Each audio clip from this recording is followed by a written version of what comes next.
Olá, sou o professor Marcelo Sabatini e nessa aula nós vamos estudar a relação entre a educação e a sociedade com foco na contribuição da teoria sociológica. Então, para começar o texto, que é baseado, por sua vez, na obra do Demirval Saviani, Escola e Democracia, ele se coloca a seguinte questão: como a educação se relaciona com a superação da desigualdade social? E a partir dessa pergunta ele vai elencar três grandes tendências que historicamente correspondem a tentativas de se responder a essa pergunta. Então a primeira delas seriam as teorias acríticas, a segunda as teorias crítico-reprodutivistas e logo uma proposta de teoria da crítica da educação propriamente dita. Então vamos ver do que se tratam essas três grandes tendências e lembrando que a classificação do Saviani ela é bastante clássica aqui no Brasil e ela é bastante reconhecida.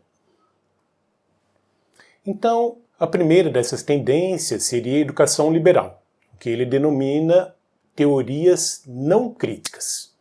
Então a resposta para aquela pergunta seria que a educação vai solucionar o problema da desigualdade social. Então, a educação liberal, essencialmente, tem uma visão positiva do papel da educação em relação à sociedade, no sentido de equalizar, de deixar a sociedade mais igual, na medida em que ela fornece as ferramentas para que os indivíduos cresçam dentro daquela sociedade. Bom, as teorias não críticas podem, por sua vez, segundo a classificação do Saviani, ser divididas em três grandes momentos. Então a gente tem a pedagogia tradicional, que ela vem desde o século XVII, chegando ao século XX, e que constitui muito do que a gente concebe hoje como a escola tradicional, e que a partir do século XX é colocada em xeque com o movimento da escola nova, com movimentos que passam então a buscar entender o processo de aprendizagem, inclusive de um ponto de vista psicológico, entrando dentro da caixa preta da mente do aluno e considerando também outros elementos da educação, como seria a educação integral. Dentro dessa linha, a gente tem representantes como John Dewey, o Anísio Teixeira e a Marisa Montessori. Logo, a educação liberal ela também vai ter uma vertente mais nova, na década de 1960, com o tecnicismo, que passa a entender a escola como um elemento da sociedade industrial. A escola como uma instituição a ser gerenciada nos mesmos moldes da indústria que tanto sucesso teve no mundo capitalista. Mais recentemente, o neotecnicismo traz isso numa perspectiva não somente de um turbocapitalismo, ou seja, um capitalismo ainda mais competitivo, mas vê também o papel das tecnologias de informação e comunicação nessa mediação técnica do processo do ensino e aprendizagem. Em comum, então, as tendências da educação liberal, elas colocam o papel, o objetivo do ser humano formado pela educação dentro do processo tanto econômico, ou seja, como preenchimento, como participação no mercado de trabalho e na sociedade capitalista industrial, como também numa perspectiva cidadã, mas num entendimento da democracia indireta. Ou seja, para poder ser cidadão, para participar de democracia, o cidadão precisa votar, mas precisa fazer isso baseado em critérios racionais que seriam proporcionados, então, pela educação. Em seu conjunto, então, resumindo, a educação liberal tem uma visão positiva da educação e que a educação viria a solucionar o problema da desigualdade social. Passando para a segunda grande tendência, seria o que o Saviani classifica como teorias crítico-reprodutivistas, ou então já dentro de um critério de teorias críticas. E a resposta aqui vai ser diametralmente oposta à das teorias liberais. Ou seja, aqui a educação vai ser vista não como um elemento de equalização da igualdade social, mas sim como um elemento de reforço, de permanência das desigualdades. Então aqui a educação é vista como um elemento de discriminação social. E isso ocorre na medida que ela se insere dentro de uma estrutura da sociedade. Ou seja, a educação ela não rompe com os moldes daquela sociedade capitalista que por si só gera desigualdades. Então, por isso que ela é chamada crítica, ela vai na raiz do problema da desigualdade e considera que a educação sozinha é incapaz de solucionar esse problema. Os teóricos crítico-reprodutivistas eles estão situados no século XX, principalmente na década de 60 e 70. E aí temos uma contribuição de sociólogos e filósofos, pensadores franceses. Então, alguns conceitos que vêm dentro dessa teoria. O capital social-cultural, o hábitos, a violência simbólica e o currículo oculto, que são elaborações de um importante sociólogo que é o Pierre Bourdieu. Vamos ver em detalhe esses elementos, inclusive com exemplos logo mais. Logo temos, de forma geral, a teoria da reprodução, que foi o Bourdieu, em parceria com o Passeron, que num livro estabelecendo a ideia de que a sociedade capitalista, através da educação, utiliza esta instituição social para reproduzir as desigualdades sociais. Logo temos a dupla Baudelot e Stablé, que elaboram a teoria do sistema dualista, ou seja, o sistema escolar estaria dividido em dois grandes sistemas, que eles denominam S1 e S2, e que visariam atender um à sociedade burguesa e outro à porção proletária, trabalhadora da sociedade. E essas escolas diferenciadas, uma mais acadêmica e outra mais técnica, levariam então a formandos com objetivos, com características diferentes, mas que, em suma, reproduziriam o sistema de classes. Ou seja, a escola acadêmica leva a empregos melhor remunerados, como engenheiros, administradores, ou seja, aqueles que vão comandar a sociedade capitalista, enquanto a escola técnica levaria a os trabalhadores que vão servir a esse sistema. E logo temos o Althusser, que, pelo nome, parece alemão, mas é francês, e ele elabora a teoria do aparelho ideológico do Estado. E aí isso se insere dentro de uma discussão de aparelho de Estado em primeiro lugar. Então a gente tem os aparelhos repressivos de Estado, por exemplo, a polícia, a justiça, as prisões, que reprimem, como o próprio nome diz, o cidadão visando a obediência, visando com que ele se adeque às imposições de uma determinada sociedade. Porém, esse tipo de repressão ele acaba sendo demasiado violento, não funcionando a longo prazo.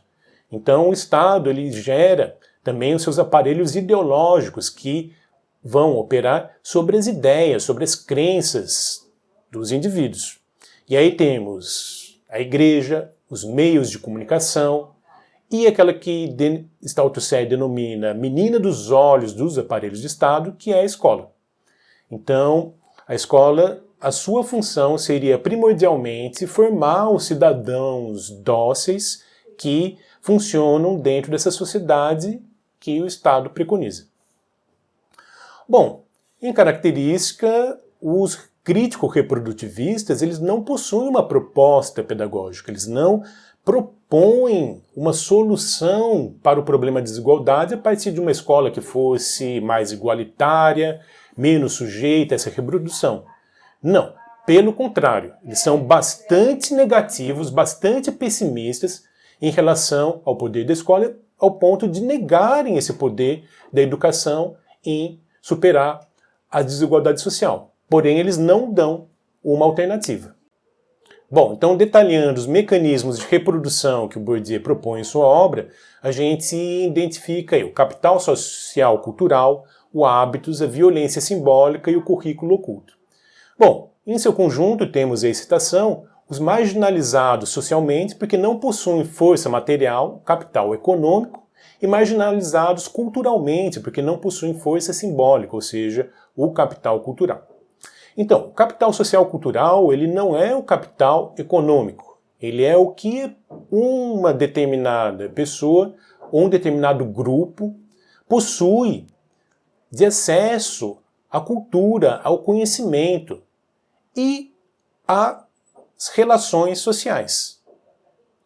Então, uma pessoa de classe mais baixa ela pode tentar ascender através da educação, mas no interior da escola ela vai encontrar diferenças, no sentido de que Geralmente, as pessoas das classes econômicas mais altas, que estão associadas ao capital social cultural, vão possuir mais recursos como livros, discussões em casa, viagens, intercâmbios que enriquecem a sua cultura e que são a própria cultura escolar.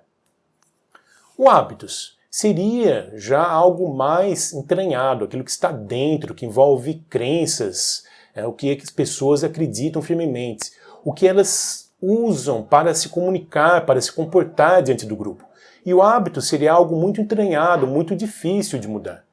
Então, no contexto da escola, o aluno das classes socialmente menos favorecidas, eles trariam seus hábitos que chocam com a cultura escolar e com a cultura do próprio professor, que está muito mais perto das classes dominantes do que das classes dominadas. Logo, o conceito de violência simbólica, contrapondo-se ao de violência física. Ou seja, a escola, a instituição, inclusive individualmente os professores, acabam operando uma certa dominação sobre os alunos menos favorecidos, não de forma física, inclusive porque no século XX isso já começa a ser abolido, mas de forma simbólica, através de castigos, de palavras, de preconceito, que vão então tornar a escola um ambiente menos acolhedor para esse aluno desfavorecido.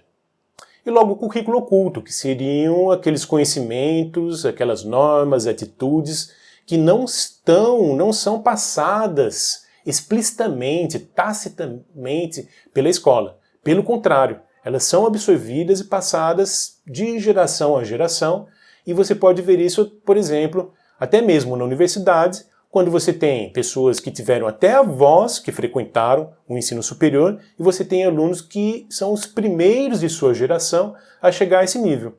E o conhecimento que eles têm sobre os detalhes, sobre as entranhas, sobre o funcionamento da universidade, acaba muitas vezes impactando o seu desempenho, e isso poderia ser classificado, então, como currículo oculto. Então, vamos ver alguns exemplos. Aqui, a charge mostra o conceito da desigualdade social de forma geral. E isso é muito utilizado, esse desenho, essa obra, para fazer uma crítica à meritocracia, que dentro da perspectiva liberal seria a ideia de que, pelo mérito, as pessoas avançam, evoluem. Inclusive no sistema escolar, inclusive nos processos seletivos para o ensino superior. Então, o que acontece? A gente tem vários animais perfilados e um professor que fala: para uma seleção justa, todos farão o mesmo exame. Escalar aquela árvore. Mas veja, a gente tem um elefante, tem um macaco, tem um passarinho, tem um pinguim, um peixe dentro do aquário, uma foca e um cachorro. Veja, quem é que está feliz? O macaco. Por quê? Porque ele sai com as condições de vantagem bastante diferenciadas. Enquanto o pinguim e a foca, na minha interpretação, eles estão com uma cara assim de espanto. Por quê? Porque eles não vão conseguir completar essa prova. Ou seja, para existir a meritocracia, seria necessário que as condições de partida fossem iguais para todo mundo, o que não ocorre devido ao problema de que a gente vê desigualdade na sociedade, desigualdade em relação ao capital social, cultural e à educação.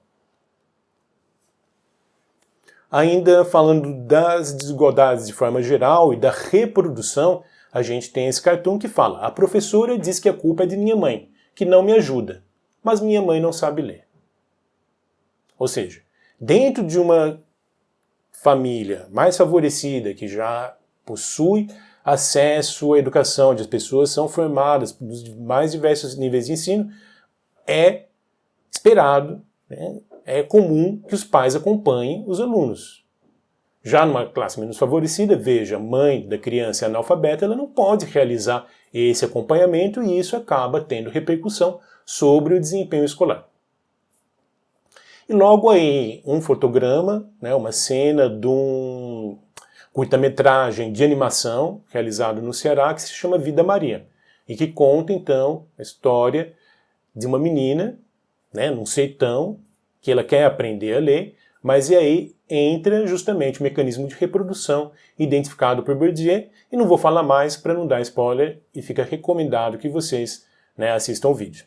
E de forma geral, o problema que os críticos reprodutivistas trazem é o abandono, a evasão escolar. Então, o que acontece com esses alunos menos favorecidos é que eles vão acabar deixando o ensino, ou então deixando um nível muito básico, né, o ensino fundamental, o ensino médio, e vão se posicionar de forma menos competitiva numa sociedade que cada vez mais depende da qualificação dos trabalhadores. Bom, aqui temos uma arte falando da educação versus o capital social, cultural.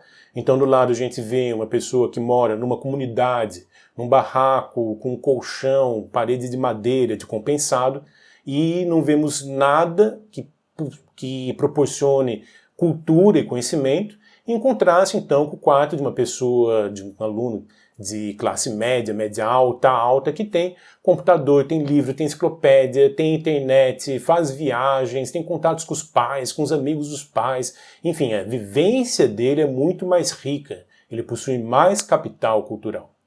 E o outro desenho também ilustra esse fenômeno, ou seja, o menino com livros em vários idiomas, saturado de livros, e essa criança, esse futuro jovem, é o que estaria competindo dentro da meritocracia com o jovem que mora na comunidade e que não tem nada disso. Bom, e aqui temos um exemplo da violência simbólica. Então o cartaz diz: senhores pais, para que a nossa apresentação fique ainda mais bonita, conto com a sua colaboração enviando sua, filho, filha, no dia da nossa apresentação de Natal, 13 de dezembro, com o seguinte penteado. Meninas, cabelo liso e solto. E aí a gente tem uma foto, né, de uma menina que é branca, de cabelo liso, com uma franja e uma tiara, né, sorrindo. E aí, debaixo da foto, tem a legenda, observação sem a tiara. Então, por que isso se constitui um exemplo de violência simbólica? Porque ele está dizendo que o que é bonito é o cabelo liso. E isso automaticamente exclui outras formas de apresentação ou de ser do cabelo, como por exemplo é o cabelo crespo, que é característico então da etnia negra.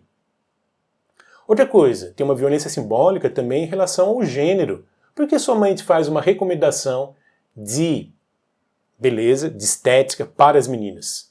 É curioso que ele fala na mensagem dos meninos, mas não cita.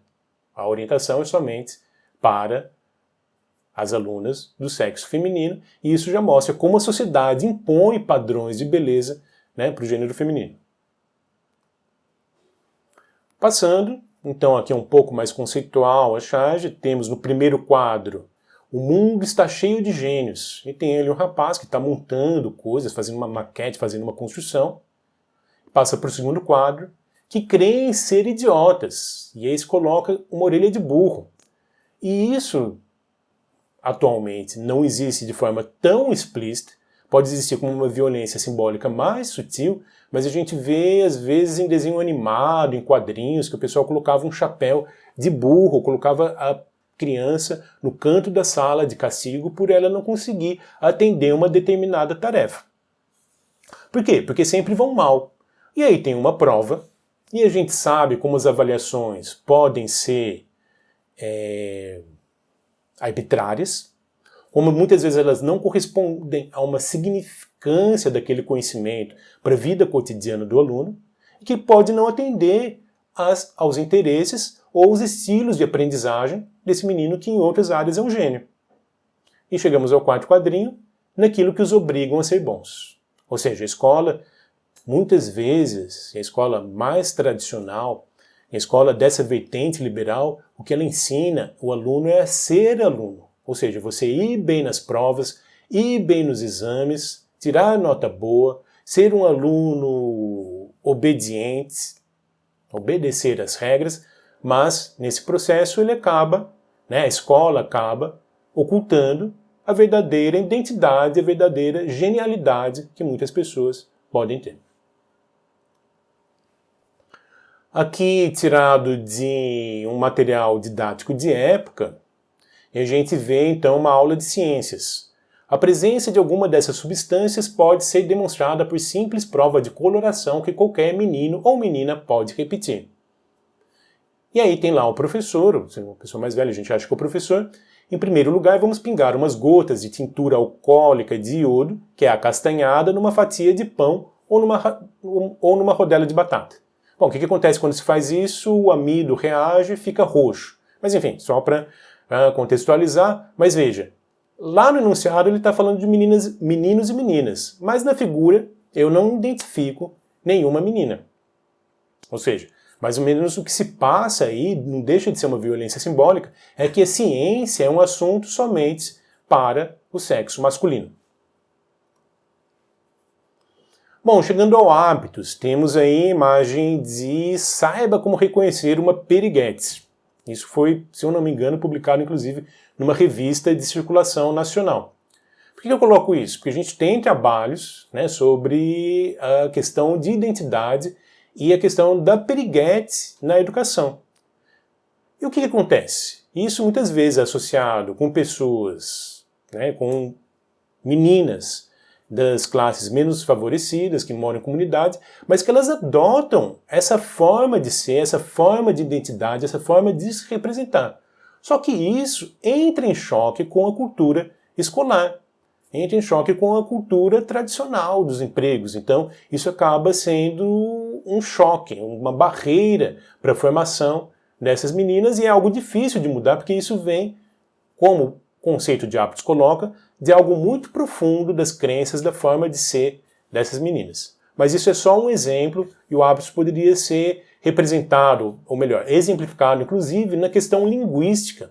Quando você tem certos erros, entre aspas, certos desvios da norma culta, da norma padrão, que são considerados extremamente, pela cultura hegemônica, pela cultura dominante, erros tremendos, mas que fazem parte daquela variação sociolinguística que se chama daquele grupo. Então é muito difícil você tirar, por exemplo, o advogado, porque isso é algo característico de um certo grupo que convive, cresce com aquilo e para eles é a forma correta. Mas que, logicamente, choca com a forma que é utilizada na avaliação e aí leva a esse problema, então, do confronto, do choque, da evasão e, finalmente, da reprodução, que é o tema. Bom, aqui uma tirinha da Mafalda, cujo criador Quino faleceu, né, há pouco tempo. Então você tem no primeiro quadro um guarda e as duas crianças se aproximam e cochicham. Então uma diz para a outra, está vendo ali? Sim, tal. As meninas vão embora, o guarda assim fica meio perplexo, aí ele olha para o cacetete dele, ele escutou a conversa e ele diz, o pauzinho de esmagar ideologias, pois é assim que a Mafalda se refere, né, a essa arma do policial. Então aqui não seria o aparelho ideológico de Estado, senão o aparelho repressivo de Estado. Ou seja, o aparelho que é utilizado para esmagar ideologias que sejam contrárias àquela dominantes. Mas essa imagem já traz para o âmbito escolar. Então tem um professor que abre a cabeça de um aluno e diz, não disse? A escola não é lugar para essas coisas. E que coisas são essas? É isso que está saindo da cabeça do aluno, que está triste, perplexo, e ele diz o que são? Ideias, sonhos, desejos, curiosidades, sentimentos, sexualidade, política, experiências pessoais. Ou seja, dentro da ideia de aparelho ideológico do Estado, a escola somente serve para ensinar, passar aquilo que a cultura aceita. Então, atualmente seria o quê? A língua, o português, e a matemática. E não se abre a escola para outros campos, para outras dimensões da vida humana, como são as representadas aí na imagem. Bom, a teoria da escola dualista, então, na primeira charge à esquerda temos dois indivíduos, um bem vestido, com um cigarro elegante, inclusive a postura que demonstra sucesso, e ele diz, estudei a minha vida inteira numa escola privada.